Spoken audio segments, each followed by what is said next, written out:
Por que as pessoas se escravizam, se deixam dominar completamente por instituições denominacionais e tal, e defende aquela instituição como se fosse que está defendendo o time de futebol e tal.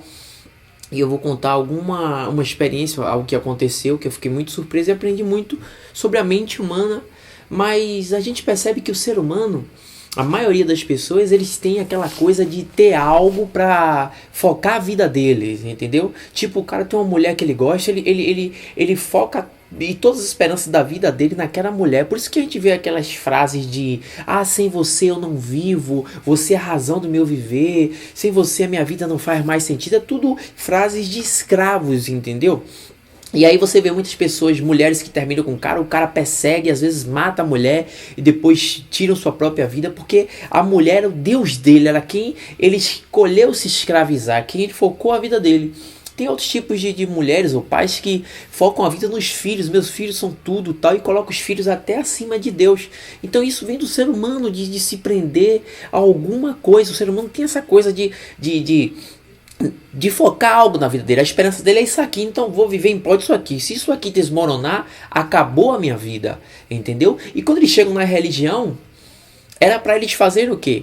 Buscar se prender e ser escravo de Jesus, porque Jesus não é nenhum escravagista e conduz sempre o ser humano à liberdade. Ele que nos criou e ele sabe como nos conduzir, entendeu?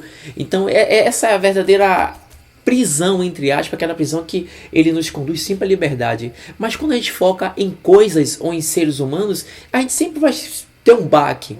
E aí isso acontece, esse tipo de pessoas, esse tipo de mentalidade, eles chegam na instituição e aí fazem o quê? Começam a defender, não, porque cegamente, eles ficam cegos e não conseguem ter um juízo coerente quando vocês vão debater sobre o assunto. Ele diz: não, a minha instituição é verdade, a minha religião é verdadeira. E aí às vezes defende o líder, defende o pastor, defende o bispo. Eles ficam encegueirados ali e às vezes eles não conseguem abrir a mente para a verdade. Você quer mostrar a ele que se prender mesmo e seguir só Jesus. A gente pode estar em qualquer instituição, qualquer meio, mas prisão total só em Cristo, só Ele que nos conduz verdadeiramente, entendeu? E aqui a palavra dele, a Constituição que a gente tem que se basear, não a instituição, não que diz tal denominação, entendeu? E aí a gente vê esse tipo de gente pegando o pacote completo, crendo em tudo. Por que eles muitas vezes não querem ouvir a verdade e não querem se libertar daquilo? Porque eles focaram a vida naquilo. O cara que foca a vida na mulher e fica escravo dela, ainda que outras pessoas falem assim: olha, sua mulher tá te traindo, ele vai ficar com raiva dos amigos, vai se voltar contra qualquer um, porque a vida dele está ali, ele está assim, encegueirado naquilo. Ainda que você queira ajudar a dizer: ô rapaz, onde você tá, tem muita coisa boa, mas também tem alguns erros que a gente tem que rever. Ele vai ficar seu inimigo, ele vai se enfurecer, porque ele focou, ele é um alienado, ele é um escravo daquele sistema, ele focou a vida naquilo. Entendeu? Paulo, em segunda carta dele aos Coríntios, no capítulo 11, versículo 20, olha o que ele fala.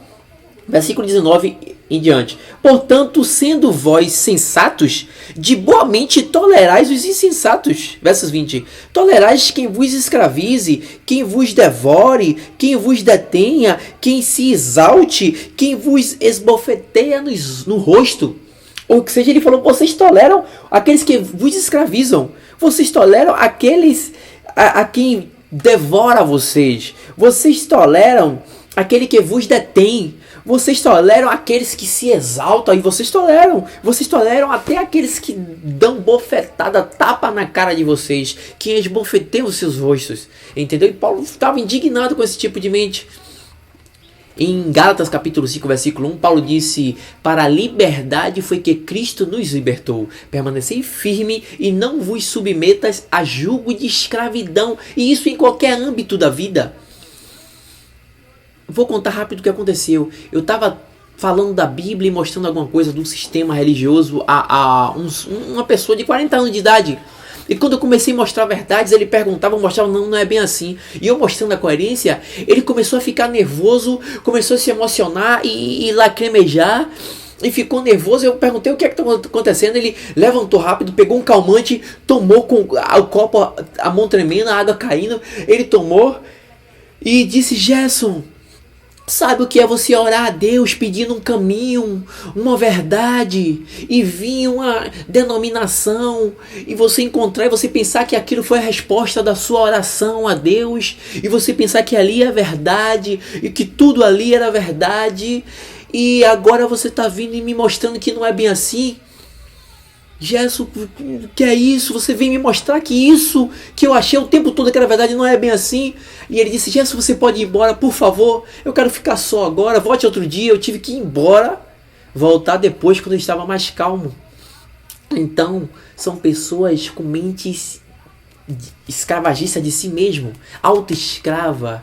Que não quer ter um compromisso com a palavra, com o conhecimento. Eles querem arrumar alguma coisa para se basear, dizer aqui, ó, você vai me passar tudo certinho, tá bom, eu recebo tudo, fica mais fácil. Eles são com essa mentalidade. É por isso que você chega e tenta mostrar a verdade, eles vão querer. Porque imagine, esse cara ficou tremendo, passou mal, tomou remédio.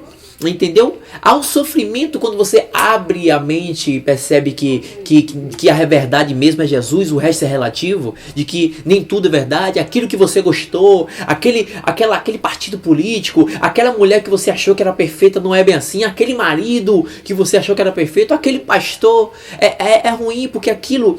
A religião, Freud disse que é o ópio do povo, não Jesus, mas a religião dos homens é o ópio, é a ilusão do povo. Você fica num mundo lindo, no falso jardim do Éden, num paraíso, o ópio, o paliativo, você parece que você está alegre, tal, e alguém vem te mostrar a verdade, te dá uma injeção. De verdade, tem uma frase que diz que a injeção, ela é como a verdade é como a injeção, ela dói, mas ela ajuda a curar. Mas tem gente que não quer, ele quer ficar no ópio, naquilo ali, porque aquilo dá uma falsa ilusão e dá pra ele não ver a realidade, porque a realidade dói. Muita gente não prega a verdade porque não é lucrativa, porque há sofrimento, entendeu? Então, por isso, muitas pessoas não querem nem ouvir o contraditório, eles vão logo se zangar e se afastar de você porque dói ouvir a verdade, dói abrir a mente, há um compromisso, há uma responsabilidade. Essas pessoas são chamadas de Jesus por porcos. Jesus disse, não dê aos cães, são chamados de cães também, o que é santo, e não lance as vossas pérolas aos porcos, para que eles não pisem com os pés aquilo de precioso, e ainda voltando vos dilacerem, vos faça mal. E ele estava se tratando a religiosos, entendeu? Quando ele disse isso. Então, muitos não querem ouvir a verdade, porque a ilusão é o ópio dele, é o prazer ilusório, é a droga, aquilo ali, que cria um mundo de fantasia. E perceber que isso não existe, e que a verdade é dura, isso dói. E muitos não querem acordar para essa realidade e encarar como homem essa verdade. A religião é o ópio do povo.